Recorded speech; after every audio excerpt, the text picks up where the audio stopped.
رسول الله صلی الله علیه وسلم فرمایي چې کله انسان په دې سوال او جواب کې ناکام شي د رب العالمین په باره کې الذي بعث د محمد رسول الله صلی الله علیه وسلم په باره کې د دین په باره کې وې دا قبر ور باندې په دې شو کیفیت راشي چې د یو پختې په دې بل کې نه باسي او بل پختې ورته په دې بل کې نه باسي سر ورته دې کول راولي او کې ورته سر راولي تاسو سوچ کوا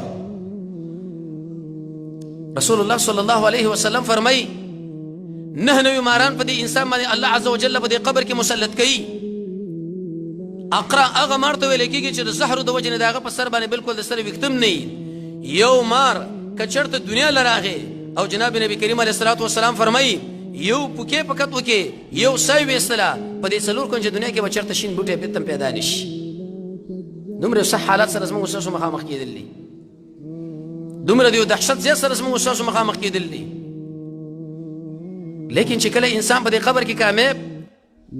دومره وسعت چې څومره د هغه سترګې کار کوي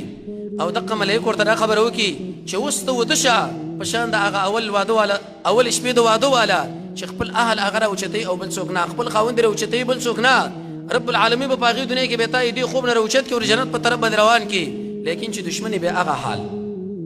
به محدثین د دې خبرې په باره کې دا خبره ذکر کوي چې نه نوی ماران په دې انسان باندې ولې مسلط کېږي او وجه څه ده ډېر حکمتونه دي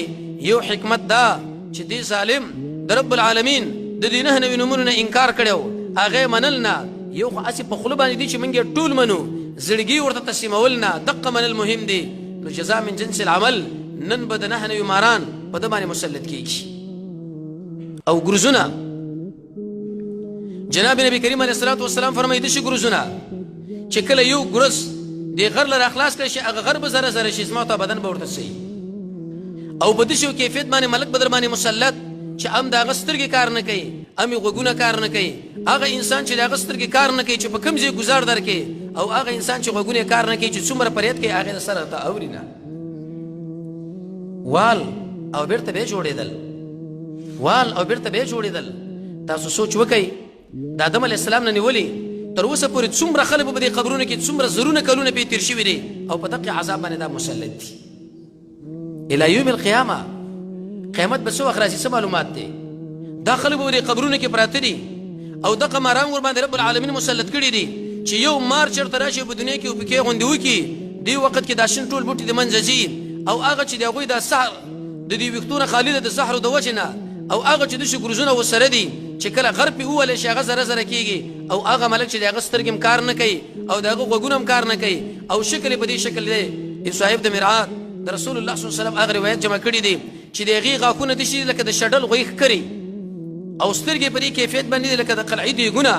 او ببري چې داسې خطرناک مخلوق ستا سره په دې ځای کې مخامخ شي څه صورت حال به ستا وي هغې لپاره چېرته سوچ کړې د دنیا د پوهنتون دپاره د مدرسې د امتحان دپاره د یو بل د امتحان دپاره څومره تیاری موږ کړی دی 40 غنټې کې اول زه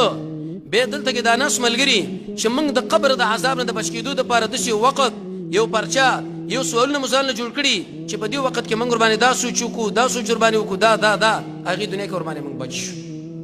عثمان خو ځکه ژړل د هغه د زړه کیفیت برابر و بله مسله انسان چې کله په دې قبر کې کېښودلی شي حدیث کې راځي رسول الله صلی الله علیه وسلم فرمایي وی دا وروسته پاس کم خلک چې دا دفن کوي د هغوی د خپې کشار اوري آخری کس چې کوم وخت قدم اوچتوي چې د قبر ملایک ورته راورسېږي او د سوال او جواب خبره شروع شي دومره سره ملایک پسې رالیږي دقه دهشت هم بس دی چې غوږونه یې د شډل غوی د ښکرو غوندې سترګې د قلعې د دیګونو غوندې او ټول په دې ویښتو کې پټ او هغه تک تور رنګ والا ستا مخې له راشي او تر اوچت شي ودرېدرئ او خبره سره شروع کړي څومره دهشت څومره وحشت څومره پریشاني څومره ګبراهټ په دې انسان باندې راشي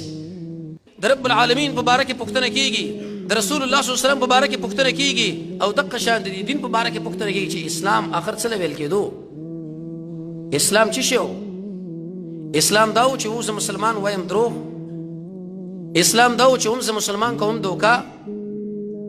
اسلام دا و چې وایم زه مسلمان او وزم د مسلمانه اسلام دا و چې وایم زه مسلمان او کوم د منافقات دا خو به زه هم ولیکمه په دې خپل جیب کې به یو تذکیره یو ځان له یو شناختي کارت دغه شان یو سند برابر کم چې ډاکټر یم ما انجینر یم خو چې کله عمل له مخامخ شوم نه د ډاکټرۍ په دې مسلو باندې پوهیږم نه د انجینرۍ په دې مسلو باندې پوهیږم حدیث کې راځي رسول الله صلی الله علیه وسلم فرمایي مؤمن انسان بخل کوي مؤمن انسان میدان د جنگ پریدي ولی مؤمن انسان هغه دروغ نه وایي ته وایې چې د ورځې څومره دروغ ته وایي دا نه دی اسلام پوښتنه کیږي په نامه باندې خو هر سړی مسلمان دی دا کلمه قسم په الله ابو جهل ډیره ښه یاده وه چې لا اله الا الله محمد رسول الله نشته حقدار د بندګۍ سوا د الله نه او محمد د الله رسول علیه الصلاة والسلام ولې پیښه دا وه ابو جهل ویل چې دې لاندې ژوند تېرول ماله ګران دی زه هم په خوله وایم ته هم په خوله وایې بل هم په خوله باندې وایې دې له اعتبار نشته الاسلام عمل اسلام عمل دی جناب نبی کریم علیه الصلاة والسلام دکاندار خواله ورځي غنمو کې لاس دننه کوي حدیث د مسلم کې راځي دننه پکې لمدې دانې دي د پاسه ورباندې وچې دي ودا ولې ودا باران شوی وي څوک چې زموږ سره دوکه کوي هغه زموږ د امت نه بالکل نه دی ته دکاندار کاکا له ورشي چې هغه څومره وایي قرآن کریم کې د دې دکاندار او د دې عالم په باره کې مستقل صورت نازل کې سورې مطففین ویل تبعی د هغه دکاندار له چې په ډنډه کې کمې زیاتې کوي تبعی د هغه عالم له چې په خپل علم کې کمې زیاتې کوي الله وی د جهنم کندرې تاله درکړې شي تا ولې پرې ترازو کې کمې زیاتې وکړي تا ولې د اسخامې ودې سړي له کېښوده تا ولې د هډوکې ورته په دې غوښې کې اضافه ور کېښودو ولې د اواز ورته کېښوده پېښه دا چې زه مسلمان زه حاجي دې اسلام په باره کې موږ نه پوښتنه کوي ملایک